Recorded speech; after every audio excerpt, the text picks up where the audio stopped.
Bonjour à tous, mes chers étudiants. Dans cette vidéo, je vais vous présenter la correction de l'examen TPM Total Productive Maintenance de la session janvier 2022 de la classe de deuxième année Master Plasturgie et Matériaux Composites à l'ISET de Sousse.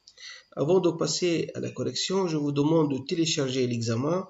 Il suffit de consulter le site slimchuchen.wordpress.com.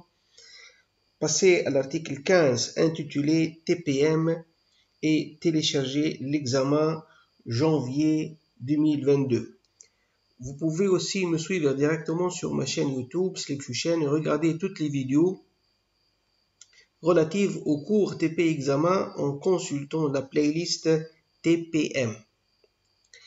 L'examen comporte 4 exercices. Le premier est sur 5 points, le deuxième sur 4 points, le troisième sur 5 points et enfin le quatrième sur 6 points. Je vais commencer par l'exercice numéro 1. Première question, le JIPM précise que pour obtenir la performance économique de l'entreprise, il est indispensable de viser les 5 S qu'ils ont utilisés lors de la création de la démarche TPM. Citez ces 5 S à viser par l'entreprise. Alors, premièrement, on trouve la satisfaction des clients, la satisfaction des actionnaires, la satisfaction des collaborateurs, la satisfaction de la collectivité, c'est l'intégration de l'entreprise dans son environnement social et physique, satisfaction ou respect d'un équilibre entre les 4 S précédents. Deuxième question, que signifie GIPM et quelle est sa mission? C'est un organisme de formation et de conseil en maintenance industrielle, avait pour mission d'aider les entreprises à développer les méthodes de maintenance préventive.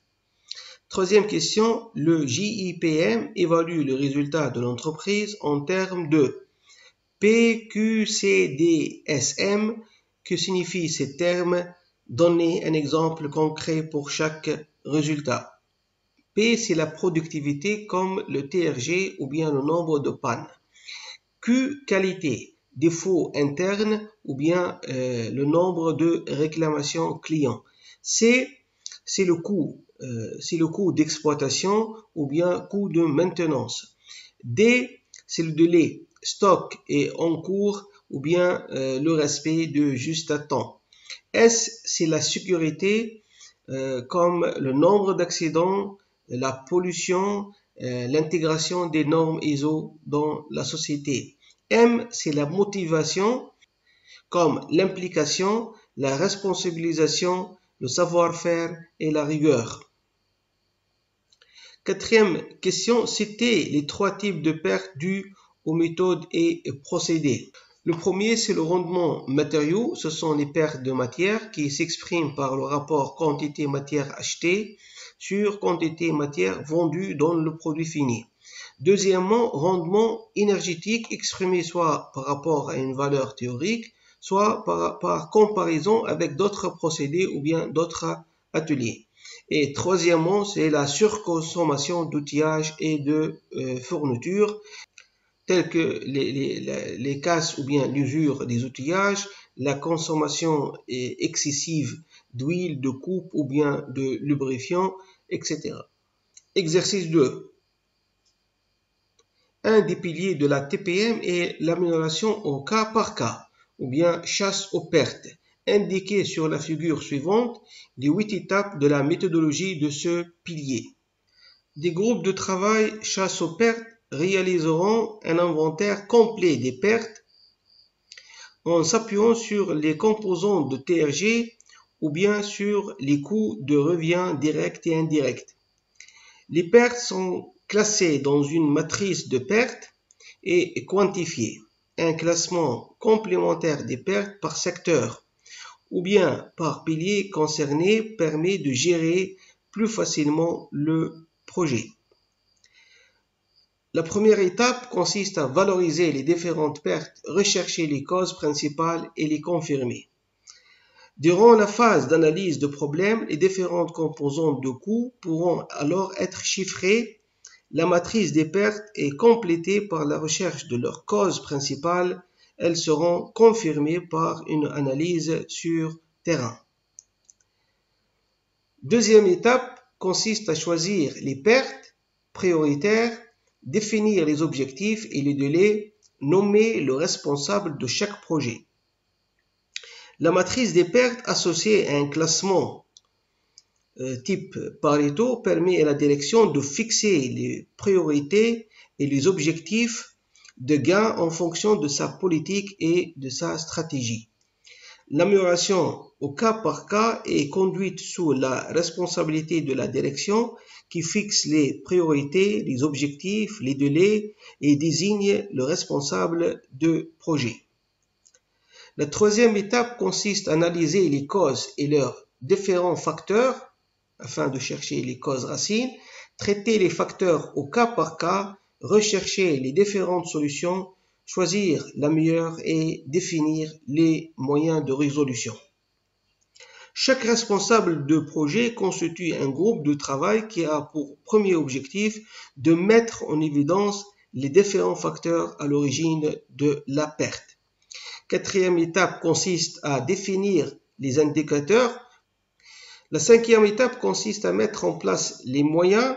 Sixièmement, supprimer les différents facteurs. Septièmement, mesurer les résultats et les comparer avec les résultats ou bien la solution proposée. La huitième étape consiste à définir les mesures évitant la récurrence afin de créer un standard et reproduire horizontalement les solutions et définir de nouveaux thèmes. Exercice 3. En tant que membre de groupe TPM, vous êtes chargé de réaliser une grille de vérification des protecteurs de sécurité sur une presse d'injection plastique horizontale. La fiche doit obligatoirement contenir dans l'entête les remarques suivantes. Chaque presse doit faire l'objet de vérification au moyen des grilles suivantes. Les réponses oui aux énoncés des grilles sont synonymes de conformité à la norme. Les réponses non impliquent que la machine doit être réparée ou bien mise à l'arrêt. La grille générale de vérification des moyens de protection à la presse à injecter horizontale s'adresse plus particulièrement à la personne responsable de la mise en marche de la presse. Elle doit contenir la signature, le nom, la date et le type de la machine. L'opérateur de la machine doit vérifier les protecteurs de sécurité avant de lancer la production. Pour tous les protecteurs cités par la suite dans la grille, l'opérateur doit vérifier la présence de protecteurs ou bien le test de bon fonctionnement du dispositif de verrouillage qui va empêcher tout mouvement de la machine s'il est ouvert ou bien enlevé. On peut proposer dans la grille suivante 12 types de protecteurs se trouvant sur une presse d'injection plastique. 1. C'est le protecteur au bout du mécanisme de fermeture.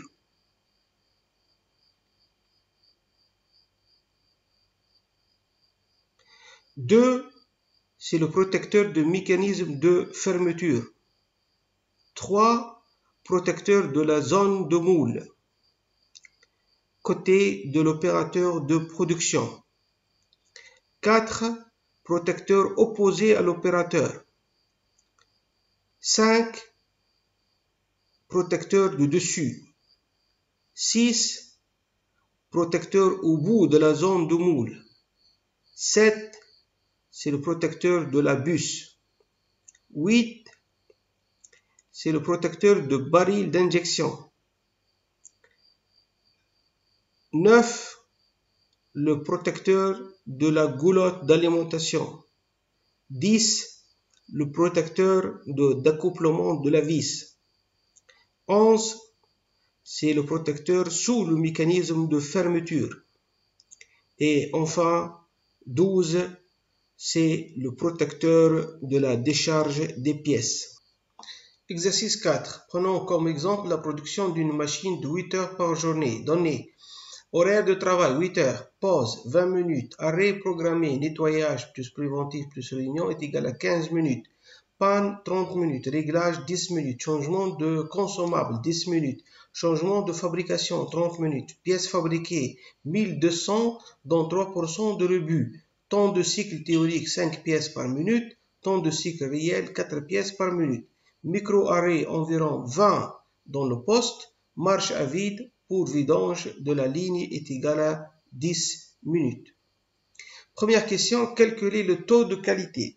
La non-qualité représente 1200 fois 0,03, ça fait 36 pièces. Donc le taux de qualité est égal à 1200 moins 36 sur 1200 est égal à 0,97, c'est-à-dire 97%.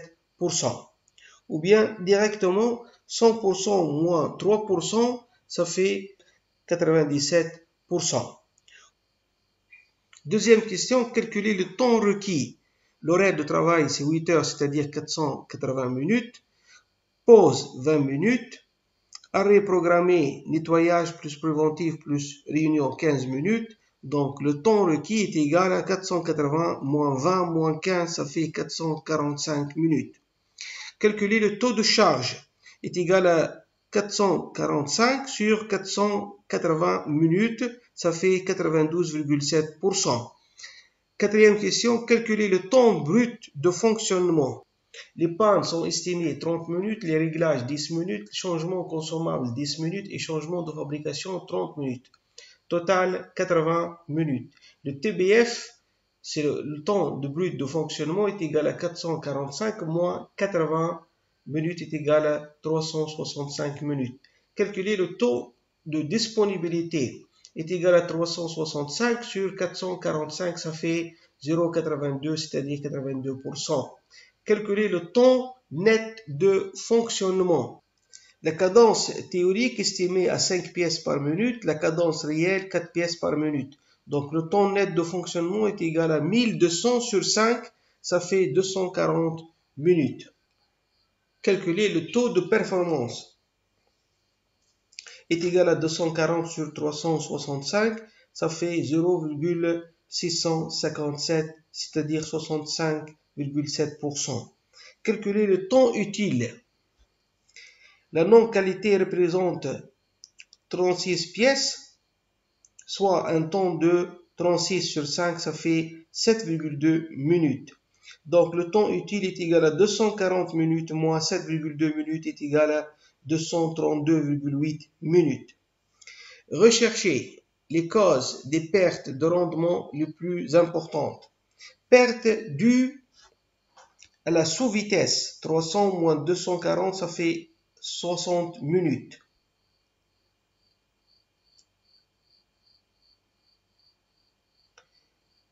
Donc on peut faire ce calcul. 1200 sur 5, ça fait 240. 1200 sur 4, ça fait 300 minutes. Donc la différence, c'est 60 minutes. En réalité, on a disposé de 365 minutes temps brut de fonctionnement, soit une perte de 365 moins 240, ça fait 125 minutes. Cet écart est dû à la sous-vitesse 60 minutes, à la marche à vide 10 minutes et 55 minutes que l'on peut attribuer soit à des oublis de déclaration d'arrêt, soit aux 20 minutes micro-arrêt dont on n'avait pas mesuré la durée. La non-qualité représente 36 pièces, soit un temps de 36 sur 5, ça fait 7,2 minutes. On utilise la vitesse théorique, la sous-vitesse ayant été calculée pour 1200 pièces, dont 36 rebutées. Les deux causes de perte les plus importantes sont les sous-vitesses 60 minutes et les micro-arrêts 55 minutes. Deuxième question, calculer le TRS et le TRG. Le TRS est égal à 0,82 fois 0,657 fois 0,97 est égal à 0,523. TRS est égal à 52%. Le TRG est égal à TRS fois 445 sur 480 est égal à 48,4%.